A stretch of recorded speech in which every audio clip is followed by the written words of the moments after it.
မြို့ပြနဲ့အလှမ်းဝေးတဲ့တောရွာလေးတစ်ရွာမှာရွှေတုံးဆိုတဲ့မိန်းကလေးတစ်ယောက်ရှိတယ်။ရွှေတုံးကရိုးရိုးအေးအေးနေတတ်တဲ့ဆယ်ကျော်သက်မိန်းကလေးတစ်ယောက်ပေါ့။သူကသူ့ရဲ့အဖွားဖြစ်သူဒေါ်ညိုနဲ့နှစ်ယောက်တည်းအတူနေထိုင်တာပါ။ရွှေတုံးရဲ့မိဘတွေကသူငယ်ငယ်လေးကတည်းကဆုံးမသွားခဲ့ကြတာမို့ဒေါ်ညိုတို့မြေးဖွားနှစ်ယောက်ဟာတယောက်ကိုတယောက်အရန်တန်ရောစင်ရှိပြီးအပြန်အလှန်ဆောက်ရှုပ်လာခဲ့ကြတယ်။အဖွားဒေါ်ညိုကစင်ရဲနွမ်းပါပြီးငွေကြေးချမ်းသာသူမဟုတ်ပေမဲ့လေသူ့ရဲ့မိမလေးကိုတော့စွန့်ပစ်ဖို့လုံးဝမတွေးပဲအရွယ်ရောက်လာအောင်ရုန်းကန်ပြုစုပြုထောင်ခဲ့တယ်။အဖွားရဲ့လုပ်ကတော့တော်ရဲဝင်မှုရှာဟင်းရွက်ခုပြီးရောင်းတာပေါ့။ညဘက်ဆိုရင်လည်းမိသားစုစားဝတ်နေရေးအတွက်ဖားရိုက်ငါးရှာထွက်လိမ့်ရှိတယ်။ဒါ့အပြင်အဖွားတော်ညိုကအကြမ်းမြင်လဲရပြီးအောင်လဲအတက်တက်သူလည်းဖြစ်တယ်။လူနာတွေကိုကုသပေးသလိုတခါတလေရွာသားတွေကအောက်လန်းနီးနဲ့ပြူစားခိုင်းတာမျိုးတွေကိုလည်းလုပ်ပေးတတ်တယ်။ဒါကြောင့်အဖွားကတော်ထဲမှာဖားရှာလို့မရတဲ့နေ့တွေမှာတောင်ဒီလိုကုသပေးတာပြူစားပေးတာတွေကနေဝင်ငွေအတော်အတန်ရတတ်တယ်။အဖွားရဲ့နာမည်ကလည်းတရွာလုံးမှာကြော်ကြားနေတာပေါ့။ဒါကြောင့်ရွှေတုံးနဲ့အဖွားတို့ရဲ့ဘဝကအဆင်ပြေပြေနဲ့ရှစ်ဆက်နေနိုင်ခဲ့ကြတယ်။ဒါပေမဲ့ဒီနေ့မှာတော့ရွှေတုံးကြောင်စင်ပြီးအိမ်ပြန်လမ်းမှာအတန်းပေါ်တငယ်ချင်း2ယောက်3ယောက်ကသူ့ကိုဝိုင်းနိုင်ကျင့်ကြတယ်။လူမိုက်လိုဇိုးလိုခေါင်းဆောင်ချက်ကြီးကအရင်ဆုံးထားပြောတာပေါ့။ဟဲ့အောင်လေမင်းတို့သိလားရွှေတုံးရဲ့ဖွားကလေစုံမကြီးကိုဝေမကြီးပြောရင်းတော့ကြောက်လာပြီကွာ။နေဦးငါမင်းကိုပြမယ်။မနေ့ညငါဖေနဲ့တူဖားသွားရိုက်တာ။ဖားရိုက်နေတော့ရုတ်တရက်အမှောင်ထဲမှာအရေးမဲမဲကြီးတစ်ခုကိုတွေ့လိုက်တာအဲ့ဒီရိတ်ကငါတို့ကိုကြောပေးပြီးတစ်ခုခုလုံနေတာကွာငါနဲ့ငါဖေလဲဒီတကောင်ရံကြီးမှာဘယ်သူပါလဲလို့တန်တရားဝင်သွားတာပေါ့ဒါနဲ့ငါနဲ့ငါဖေလဲအနောက်တဖြည်းဖြည်းတိုးပြီးသွားကြည့်တာငါတို့အနားရောက်တော့စကားတော့မဟသေးဘူးအဲ့ဒီရိတ်ကြီးကလှည့်ကြည့်လာတာကြည့်လိုက်တော့ရွှေတုပ်ရဲ့အဖွာဒေါ်ညူကြီးဖြစ်နေတာပါစက်ထဲမှာလဲဖားတကောင်ကိုကိုက်ပြီးအငမ်းမရနဲ့မျိုးချနေတာကွာငါနဲ့ငါဖေလဲအဲ့ဒါမြင်ပြီးအံ့ဩလို့ပါစက်အဟောင်းသားနဲ့ကြောင်သွားတာကွာပြီးမှသတိပြန်ဝင်လာတာနဲ့ခြေကုံတင်ပြီးအိမ်ကိုတန်းနေအောင်ပြေးကြတာတော်သေးတယ်ကွာတိတ်မင်းလက်ကနေတီးတီးလေးလွတ်လာတာအာနောက်ဆိုရင်ငါညဘက်ကြီးတောထဲမှာအပေါ့ပါတော့တွားရဲမှာမဟုတ်တော့ဘူးရွှေတုံးနင်းသိလားနင့်ဖွာစုံမကြီးဖြစ်နေတာဘာပဲဖြစ်ဖြစ်နင်းလဲသတိထားအောင်နော်နင်းနဲ့ဖွာနေရနေတိုင်းတူတူစားသောက်နေကြတာဆိုတော့တနေ့နေ့နင့်ဖွာဖားတွေငါတွေရှာမရလို့စားလိုက်ရင်နင့်ကိုမှားပြီးစားသွားအောင်မယ်ရွှေတုံးဟာအဲ့ဒီစကားကိုကြားလိုက်ရတော့အရန်ကိုဒေါသထွက်ပြီးမကြင်မနဲ့ဖြစ်သွားတယ်ဒါနဲ့ချက်ကြီးနဲ့သူ့အပေါင်းပါတွေကိုပြန်ပြောလိုက်တယ်ဟဲ့ကောင်တွေညီတို့အခုချက်ချင်းထွက်သွားကြငါ့အဖွာကိုဒီလိုမျိုးနာမည်မဖြတ်ကြနဲ့ငါ့အဖွာစုံးမှလည်းမဟုတ်ဘူးဘာမှလည်းမဟုတ်ဘူးနင်တို့ကဗဇက်ရှိတိုင်းရှောက်ပြောနေတာပဲဘာသက်တွေမှလည်းမရှိပဲနဲ့ငါ့အဖွာကိုအခုလိုနာမည်ဖြတ်အောင်မပြောနဲ့ရွှေတုတ်ကဘလို့ပဲပြန်ချေပပါစေချက်ကြီးတို့အုပ်စုကလူများနေတော့သူမရှင်းနိုင်ခဲ့ဘူးအဲ့ဒါနဲ့ရွှေတုတ်ခမဝမ်းနေလို့မျက်ရည်တွေဝိုင်းပြီးအိမ်ကိုပြန်လာခဲ့ရတယ်အိမ်ရောက်တော့ချက်ကြီးတို့ကအဖွားကိုစုံးမကြီးလို့ဆွဆွဲတဲ့အကြောင်းတွေကိုဒေါ်ညို့ကိုဒေါသတကြီးပြောပြတာပေါ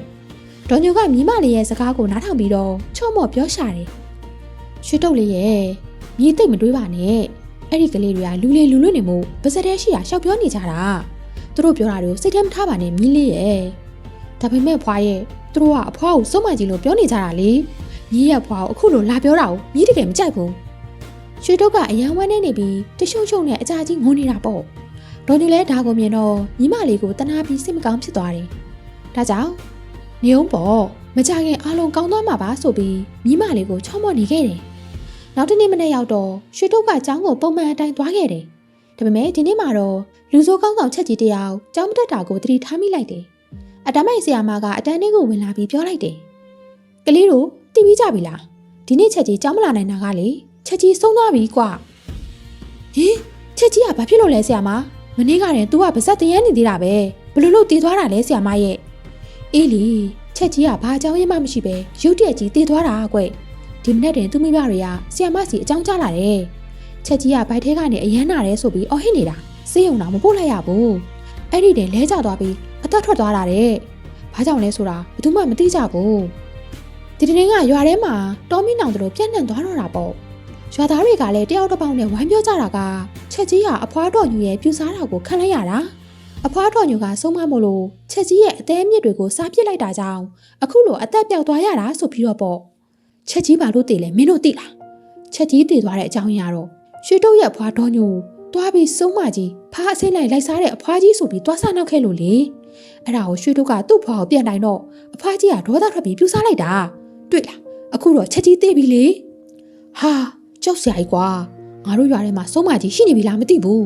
ငါတို့ပြန်တော့မယ်ငါသားသမီးတွေကိုတော့ပြောရမယ်ရွှေတုံးနဲ့လုံးဝပေးမကစားတော့ဘူး မဟုတ်ရင်ချက်ကြီးလို့ဖြစ်ကုန်ဦးမယ်အေးဟုတ်တယ်ငါလည်းငါမြေးတွေကိုတောက်ပြောရမယ်ငါတို့ကလေးတွေဒေါ်ညိုစားကုန်မှစိုးရတယ်ရွာသားတွေဟာတရင်ကြတာနဲ့သူတို့ရဲ့သားသမီးတွေကိုတွားပြီးသတိပေးကြတော့တာပေါ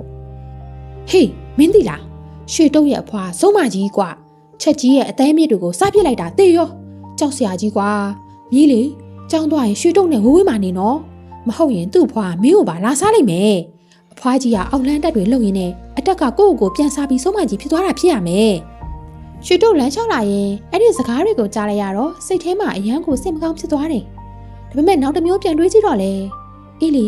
ဘယ်သူမှငါ့နာမကတ်တာကလည်းကောင်းတာပဲဒီလူတွေကငါ့ကိုလာပြီးမနှောက်ယှက်ရတော့ဘူးပေါ့အဲ့ဒီလိုတွေးမိလိုက်တယ်အဲ့ဒီချိန်ကစပြီးရွာထဲမှာအခြေအနေတွေကတိတ်ဆိတ်ငြိမ်သက်သွားခဲ့တယ်တညတော့ညသကောင်ရဲ့အချိန်ရွှေတို့အိမ်ထဲမှာအိပ်ပျော်နေတော့အိမ်နောက်တနေရာရဲ့အမောင်တွေကနေကုန်းကုန်းကက်ကက်ဆိုတဲ့အတန်ကြီးထွက်ပေါ်လာတယ်အဲ့ဒီအတန်ကြောင့်ရွှေတို့လည်းလန်နိုးလာတယ်အိယာပေါ်မှာကြည့်လိုက်တော့လေအဖွားဖြစ်သူကိုမတွေ့တာနဲ့ရွှေတို့လည်းကြောက်ကြောက်လန့်လန့်နဲ့အဖွားကိုအော်ခေါ်လိုက်တယ်အဖွားရေဘာလုပ်နေရလဲဒီချိန်ကြီးမအိပ်သေးဘူးလားရွှေတို့အော်မေးလိုက်တဲ့အချိန်မှာဒေါ်ညိုဟာအမောင်ထဲကနေထွက်လာတယ်ဒါပေမဲ့အဖွားရဲ့အင်ဂျင်နဲ့လုံကြီးတွေမှာတော့သွေးတွေဆူရွှဲနေတယ်အဖွားပါမြည်ရဲ့အဖွားအိတ်မပြောလို့အလုတ်ကလေးနဲ့ထားလုံနေတာအခုမြည်နဲ့တူတူပြက်အိတ်မယ်လေအဖွားဘယ်တွေသွားနေရလဲပြီးတော့အဖွားအင်ဂျင်တွေမှာသွေးတွေအများကြီးပေးနေတာဘာလို့လဲယင်ဩဒါကဘဲသွေးကြက်သွေးတွေပါမြည်ရဲ့မနေ့ပြန်မနေ့စောစောစီချက်ပြုတ်စားလို့ရအောင်အဖွားကကြက်နဲ့ဘဲတွေကိုထားတတ်နေတာလေမနေ့ကျမှဆိုရင်သူတို့ကိုလိုက်ဖမ်းရတာအလုပ်တွေရှုပ်တာပေါ့ဒါကြောင့်ညာကြီးမှထပြီးတတ်လိုက်တာမဟုတ်ရင်မိစားကျင်တာစားရမှာမဟုတ်ဘူးရွှေတို့ဟာအဖွားရဲ့အဝတ်စားတွေမှာပေးချနေတဲ့သွေးတွေကိုမြင်ရတော့ယူတလူလိုကြောက်တလူလိုခံစားလိုက်ရတယ်ပြီးတော့စိတ်ထဲမှာလည်းတမျိုးကြီးဖြစ်နေတယ်ဘာလို့ညာတကောင်ရင်ကြီးမှထပြီးတက်နေရတာလဲလို့လည်းတွေးမိတယ်နောက်တနေ့မနေ့ရောက်တော့တရွာလုံးမှာသတင်းတွေတော်မိလို့ပြန့်သွားတယ်ရွာထဲမှာဆုံးမကြီးထွက်လာပြီးရွာသားတွေရဲ့ကြက်တွေဘဲတွေကိုဦးရေကလေးစားတွေတခုမကြံကိုက်ဖြတ်စားတော့သွားတယ်တဲ့ဒါအပြင်အဲ့ဒီနေရာကနေသွေးဆက်တွေကလမ်းတစ်လျှောက်ကျန်နေခဲ့တယ်လို့လည်းပြောကြတယ်ရွှေတို့ကြောင်ရောက်တဲ့အခါမှာလည်းတငယ်ချင်းဖြစ်သူကဟဲ့ရွှေတို့မင်းညနေဖွာရွာထဲကကြက်တွေဘဲတွေကိုထွက်စားတယ်ဆိုတာဟုတ်လားငါဖေပြောတာတော့ရွာသားတွေရဲ့ကြက်တွေဘဲတွေအသေးမြစ်တွေဘာတွေတခုမှမကြံတော့ဘူးတဲ့အဲ့ဒါနေဖွာစားဖြစ်တာမလားဟဲ့နေငါ့ဖွာအဲ့လိုမပြောနဲ့ငါ့ဖွာစုံမမဟုတ်ဘူးအေးနင်လည်းသတိထားအောင်နော်တကယ်လို့ငါ့ဖွားကသာဆုံးမဆိုရင်နင့်ကိုပထမဆုံးစားခိုင်းလိုက်မှာနင့်ဖွားဆုံးမကြီးဆိုတာနောက်ဆုံးတော့နေဝင်ခံလိုက်ပြီပဲဒါဆိုရွာထဲမှာဖြစ်ပျက်နေသမျှအားလုံးကနင့်ဖွားလက်ချက်ပေါ့ဟုတ်လားရွှေတို့ဟာတငယ်ချင်းတွေရဲ့အမြဲတမ်းဆွဆွဲကဲ့ရက်တာကိုခံနေရတယ်လို့ရွာထဲမှာလည်းကြက်တွေဘဲတွေကနေတိုင်းလိုစက်တိုက်သိဆုံးနေခဲ့တယ်ဒီလိုနဲ့ရွာသားတွေအားလုံးဟာဒါဟာဒေါ်ညိုရဲ့လက်ချက်ဆိုပြီးတဖြည်းဖြည်းယုံကြည်လာကြတယ်ဒါပေမဲ့တချို့လူတွေကြတော့လေဖြစ်ပျက်နေတာကိုမယုံကြည်ကြပဲသူတို့လိုအပ်တဲ့အောက်လန်းကိစ္စတွေအကြမ်းမြင်ကိစ္စတွေအတွက်အဖွားစီကိုအမြဲတမ်းလာမေးနေကြတော့မှာပဲအချိန်တွေတော်ကြာဖြတ်သန်းသွားပြီးနောက်မှာတော့ရွှေတို့ဟာအရွယ်ရောက်တဲ့မိန်းကလေးတစ်ယောက်ဖြစ်လာခဲ့ပြီးဆမေးပွဲကိုလည်းအောင်မြင်ခဲ့တယ်ဒါပေမဲ့ရွှေတို့ကအဝေးကိုသွားပြီးကြောင်းဆက်မတက်ဖို့ဆုံးဖြတ်လိုက်တယ်ဘာလို့လဲဆိုတော့အဖွားတော်ညိုကအခုဆိုရင်အတော်လေးအုံမင်းမစွန့်ဖြစ်နေပြီလေအဖွားကိုတယောက်တည်းပြစ်မထားခဲ့ချင်တာကတကြောင်အဖွားရဲ့အလုပ်တွေကိုကူညီရင်မိသားစုအတွက်ငွေရှာချင်တာတကြောင်ပေါ့ဒါပေမဲ့သူတို့အမီးဖွားနှစ်ယောက်ရဲ့ဘဝကဆင်းရဲပင်ပန်းနေတော့မှာပဲဒီနေ့မှာတော့အဖွားကမီးမလေးရွှေတုတ်ကိုမေးလိုက်တယ်ရွှေတုတ်လေးရဲ့အခုဆိုရင်အဖွားလည်းအတော်လေးအိုးနေပြီဘယ်နေ့တင်မလဲဘယ်ချိန်အသက်ထွက်မလဲဆိုတာမသိနိုင်ဘူးဒါကြောင့်အဖွားမီးကိုမေးချင်တယ်အဖွားစီမှာအောက်လန်းပညာတွေသင်ယူဖို့စိတ်ဝင်စားလားအဖွားသင်မေးမယ်လေဘာလို့လဲဖွားရဲ့ဘာလို့ရုတ်တရက်ကြီးတမျိုးကိုဓာတ်တွေသင်မေးချင်ရတာလဲဘာမှမဟုတ်ပါဘူးမီးရဲ့အဖွားတို့ကဒီတိုင်းတိုးထဲမှာဟင်းရွက်ကူငါးရှာနေရတာကစားဖို့တော့မလောက်ငါဘူးလေဒီလောက်ကအဖွားတို့ကိုချမ်းသာအောင်မလုပ်ပေးနိုင်ဘူးဒါပေမဲ့အောက်လန်းဆရာလုပ်မယ်ဆိုရင်တော့လူတွေကအမြဲတမ်းအကူအညီတောင်းနေကြမှာဒါဆိုမြီးအတွက်ဝင်ငွေတွေအများကြီးရလာမှာပေါ့ဒါပေမဲ့မြီးတင်ကျင်နေဆိုရင်တော့အဖွားစီကနေအမွေတစ်ခုကိုအရင်ယူရမယ်နော်ရွှေတို့ကအဖွားရဲ့စကားကိုကြားလိုက်ရတော့သူကိုယ်တိုင်လည်းအဖွားလိုအောက်လန်းဆရာမကြီးမဖြစ်ချင်တာကြောင့်ညှင်းလိုက်မိတယ်အဖွားရဲ့မြီးခုလောလောဆယ်အဖွားစီကအောက်လန်းပညာတွေမန်နံတွေကိုမတင်ကျင်သေးပါဘူးမြီးကဒူတကာနဲ့စကားပြောနေရတာကိုလည်းသိဝါသနာမပါဘူးလေတော်ပါပြီဖွားရဲ့မြီးတကယ်တင်ကျင်တဲ့အချိန်ကြာမှအဖွားကိုပြန်ပြောပါမယ်နောက်ဆုံးတော့ရွှေတုတ်ကအဖွားတော်ညိုရဲ့အောက်လန်းပညာအမွေဆက်ခံမှုကိုညှင်းလိုက်တယ်အဖွားကလည်းဘာမှထမပြောတော့ဘူးဒါပေမဲ့အဲ့ဒီချိန်ကစပြီးရွှေတုတ်ဟာညာတိုင်းလိုအိမ်မက်ဆိုးတွေမက်လာခဲ့တယ်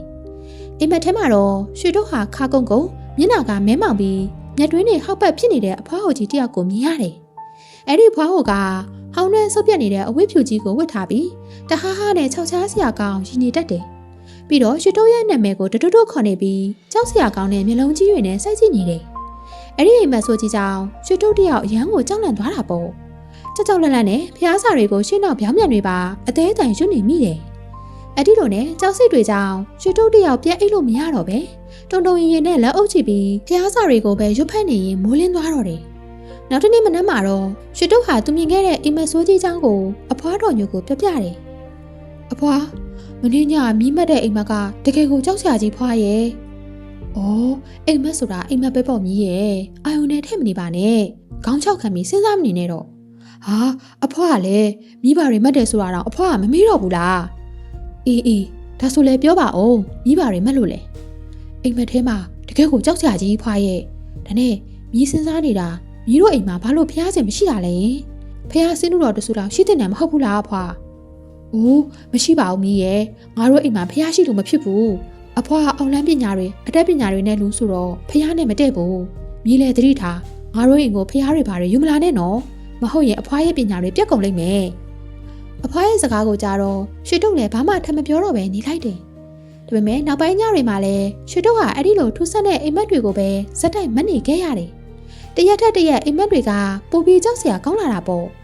့တညမှာတော့အိမ်မက်ထဲမှာအဲ့ဒီဘွားအိုကြီးကရွှေတုတ်ကိုအတင်းကျပ်ကြက်သွေးဘဲသွေးတွေကိုတောက်ဖို့စိတ်ခိုင်းခဲ့တယ်ဟာဒီသွေးတို့တောက်စမ်းဒီသွေးတွေကအရန်မွေးတာကွာအရန်လဲချို့တယ်မင်းသာတစ်ခါလောက်မြည်ကြည့်လိုက်ရင်ဆွဲသွားပြီးဘယ်တော့မှရုံထွက်နိုင်မှာမဟုတ်ဘူးရွှေတုတ်ဟာအိမ်မက်ထဲကအဲ့ဒီမြင်ကွင်းကိုမြင်တော့အရန်ကိုကြောက်လန့်သွားတယ်ထွက်ပြေးဖို့စူးစမ်းပေမဲ့လည်းဒီကိုယ်လုံးကလှုပ်လို့မရဘူးရှေ့ကတရေမကြီးကသူ့ကိုမှော်တက်နဲ့ချုပ်ထားသလိုမျိုးဖြစ်နေတာပေါ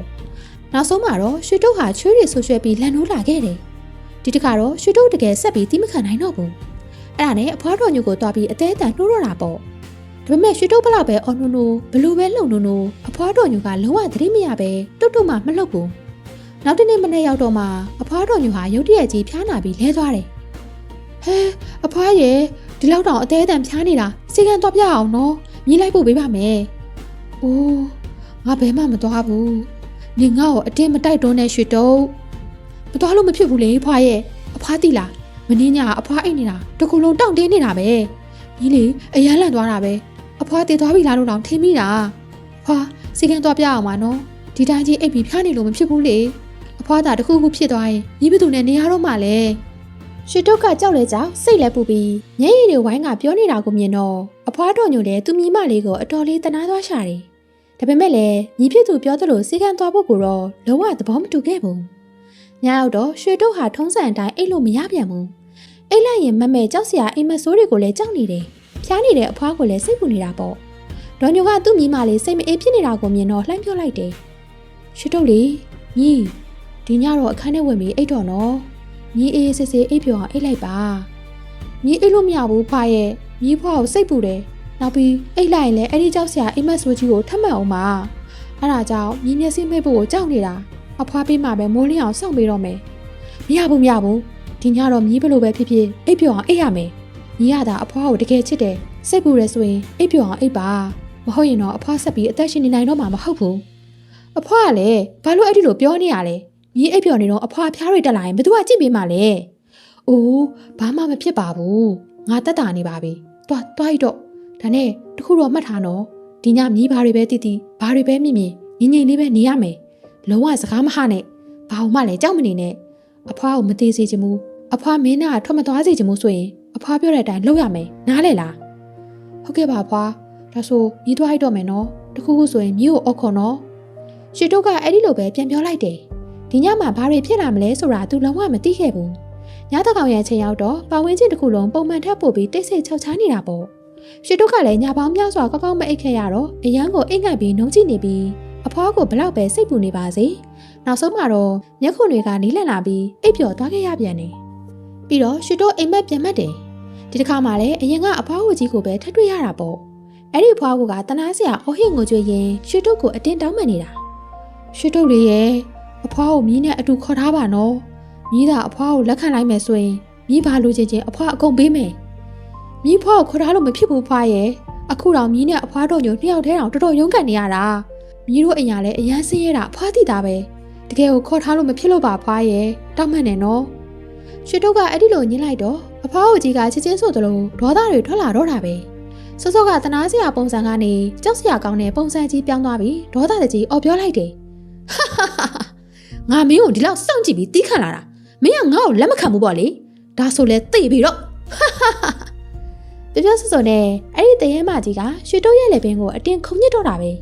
ရွှေတုတ်လည်းအသက်ရှူအားကျပြီးနာကျင်လုံးလို့လူလိမ့်နေအောင်ခံစားနေရတော့ရုတ်တရက်လက်နိုးလာခဲ့တယ်အဲ့ဒီအိမ်မက်ကတကယ်အပြစ်မှာဖြစ်နေတယ်လို့မျိုးလဲခံစားလိုက်ရတယ်ရွှေတုတ်လည်းအမြန်ထပြီးအဖွားကိုသွားကြည့်တော့နောက်တစ်ခါထပ်ပြီးထိတ်လန့်သွားရပြန်တယ်အဖွားတော်ညိုတယောက်အိမ်မှာမရှိတော့ဘူးရွှေတုတ်အိမ်နဲ့လိုက်ရှာပေမဲ့အဖွားရဲ့အရေးအယောင်တော့မတွေ့ရဘူးအဖွားကိုစိတ်ပူလွန်းတဲ့စိတ်ကြောင့်ဘလောက်ပဲကြောက်နေပါစေတကောင်ရံကြီးမှအဖွားကိုလိုက်ရှာဖို့ဆုံးဖြတ်လိုက်တယ်ရွှေတုတ်တရားလုံးပတ်ပြီးအဖွားကိုအော်ခေါ်ရင်လိုက်ရှာတာပေါ့အဖွားဘယ်ကိုရောက်သွားမှလဲသူမသိဘူးနောက်ဆုံးတော့ရွာသားတွေကအဖွားတော်ညိုကိုဝိုင်းဖမ်းပြီးကြက်ချံပေးမှကျိုးနဲ့တုတ်တောင်ထားတာကိုတွေ့လိုက်ရတယ်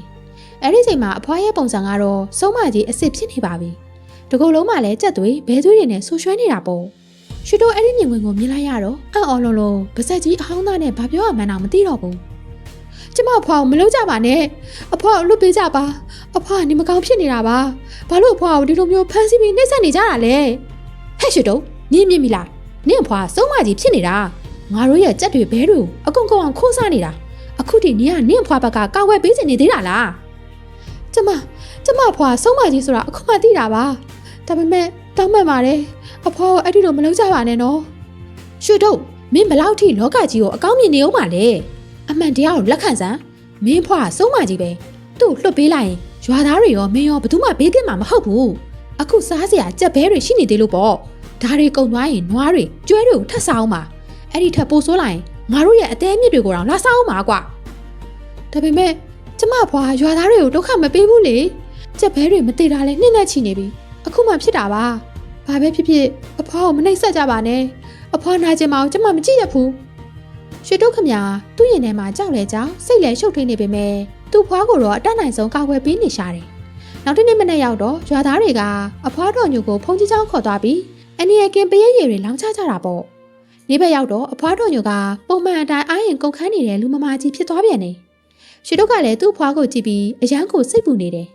ရွာသားတွေကဒေါ်ညိုပုံမှန်အတိုင်းပြန်ဖြစ်သွားတာကိုမြင်တော့အဖွားရောမြီးကိုပါဝိုင်းပြီးဆဲဆိုကြတော့တယ်ဟေးမင်းတို့စုံမမြီးဖွားကိုဒီရွာမှာဆက်မထားနိုင်ဘူးဘဲကိုတော်တော်ထွက်သွားကြစမ်းငါတို့ရွာကနေမြင်ထွက်သွားလေကောင်းလေပဲဟုတ်တယ်မလားရွာသားတို့ရွှေတုတ်ကအဲ့ဒီစကားတွေကိုကြားရတော့ဝမ်းနဲ့လုံးလုံးငုံနေမိပေမဲ့ရွာသားတွေကိုတော့ဘာမှပြန်မပြောခဲ့ပါဘူးအဲ့ဒီနောက်အဖွားကိုအိမ်ပြန်ခေါ်လာခဲ့တယ်သူစိတ်ထဲမှာတော့အဖွားကိုကြောက်တယ်လို့ဖြစ်နေပေမဲ့လည်းချစ်တဲ့စိတ်ကပိုနေတာမို့အဖွားကိုမေးလိုက်မိတယ်အဖွားဘာဖြစ်နေရလဲအဖွားကတကယ်ပဲဆုံးမကြီးဖြစ်နေတာလားဒေါ်ညိုဟာသူ့မိမလေးဝမ်းနဲ့ပန်းနဲ့ငိုကြွေးနေတာကိုမြင်တော့စိတ်မကောင်းဖြစ်ုံနဲ့မကပဲအတော်လေးလဲဝမ်းနဲ့သွားရှာတယ်ပြီးတော့မှရွှေတုတ်ကိုပြန်ဖြေလိုက်တယ်ရွှေတုတ်လေးရဲ့ဖြစ်ပြနေတာတွေကိုအဖွားလည်းဘလို့မှမသိတော့ပါဘူးအဖွားကလေဟိုးရင်ကအဖွားကိုကြီးတယောက်စီကနေအောက်လန်းပြစ်နာတွေကန္နာမန်နယ်တွေတင်ယူမိကြတဲ့ကတခါတလေကြရင်အဖွားရဲ့စိတ်ကိုအဖွားကိုယ်တိုင်ထိန်းချုပ်လို့မရတော့တယ်လို့ပဲမြည်ရဲ့အဖွားကိုပညာသင်ပေးခဲ့တဲ့အဖွားကိုကြီးကခါကုန်းကုန်းမျက်လုံးတွေကနေရပြီးညတွင်းဟောက်ပတ်ပတ်နဲ့ပြီးတော့ဟောင်းနှမ်းဆုပ်ပြက်နေတဲ့အုပ်ဖြူကြီးကိုဝတ်ထားရလားယင်ရွှေတုတ်ကသူ့ကိုရပ်ပေါင်းများစွာအိမ်မက်ထဲမှာခြောက်လန့်နေတဲ့စုံမကြီးရဲ့ပုံစံကိုပြပြလိုက်တော့အဖွားတော်ညူကခေါင်းငင်ပြီးဟုတ်မှန်ကြောင်ဝန်ခံလိုက်တယ်အဲ့ဒီချိန်ကျမှရွှေတုတ်လည်းအံ့ဩတုန်လှုပ်သွားပြီးတကူလုံးကြက်သိန်းတစ်ပြန့်ပြန့်ထားသွားတော့တာပေါ့နောက်တစ်နေ့မနက်မှာရွှေတုတ်ဟာစောစောနူးလာခဲ့တယ်ရွှေတုတ်နူးတို့ကြီးတွေ့လိုက်ရတာကအဖွားတော်ညူဟာမျက်လုံးကြီးအပြူသားနဲ့တကူလုံးတောင့်တင်းပြီးတိတ်ဆုံးနေပြီ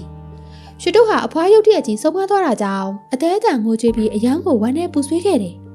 အဖွားရဲ့နာရီကိုရွာသားတွေလာကြပေမဲ့သူတို့ကတော့အဖွားတော်ညိုဆုံးမဖြစ်တဲ့အကြောင်းကိုပဲတီတိုအတင်းပြောနေကြတာငါတို့တန်ရဖြစ်နေတာတခုရှိတယ်ဆုံးမတွေကသူတို့မျိုးရိုးတွေကိုပဲအမွေဆက်ခံကြတာမလားအဲ့တော့ရွှေတုတ်လည်းသူ့ဖွားစီကဆုံးမအတက်တွေဆက်ခံပြီးဆုံးမကြီးဖြစ်နေအောင်မတေးကြတယ်ရွှေတုတ်ဟာအဖွားတည်ဆုံးသွားတာကိုဝမ်းနေတဲ့အပြင်ရွာသားတွေရဲ့ဖိအားပေးဆွဆွဲမှုတွေကြောင့်ပို့ပြီးတော့စိတ်ထိခိုက်ခဲ့ရတယ်အဲ့ဒီနေ့မနက်မှာပဲရွှေတုတ်ဟာဖုန်ကြီးကျောင်းကိုသွားခဲ့တယ်ဆရာတော်ကရွှေတုတ်အရန်ဝမ်းနေနေတာကိုမြင်တော့ချောမော်မိန်ကြတာပေါ့တကမာလေးရွှေတုတ်ရဲ့လူဘဝဆိုတာဒီလိုပါပဲဖြစ်ချင်းပြက်ချင်းနာချင်းတေးချင်းဆိုတာ တဘာဝတရားတွေပဲလေဝမ်းနေတာကတော့ဝမ်းနေတာပေါ့ဒါပေမဲ့ဒါကိုနားလည်ပြီးလက်ခံနိုင်အောင်ကြိုးစားရမယ်တကမာလေးအရှင်ဖေဟာဆုံးမဆိုတာတကယ်ရှိရလားဖေဟာဖုန်ကြီးလည်းတက်အပ်တော့မပြောနိုင်ဘူးတကမာလေးဒါပေမဲ့လူတယောက်ရဲ့စိတ်ဟာမတည်ငြိမ်ဘူးဆိုရင်မကောင်းတဲ့အရာတွေကစိတ်ထဲကိုအလွယ်တကူဝင်ရောက်ကြီးစိုးတတ်တာတော့အမှန်ပဲတပည့်တော်ရမ်းစစ်စင်းရတာပဲဖေဟာရွာသားတွေကတပည့်တော်ယွန်ရှာကြတယ်ဆုံးမကြီးလို့လည်းဆွဆွဲနေကြတယ်တပည့်တော်တကယ်ပဲဆုံးမဖြစ်သွားမှလားဖေဟာအခုလောလောဆယ်တော့တကမာလီဘာကိုမှအများကြီးတွေးမနေပါနဲ့အောင်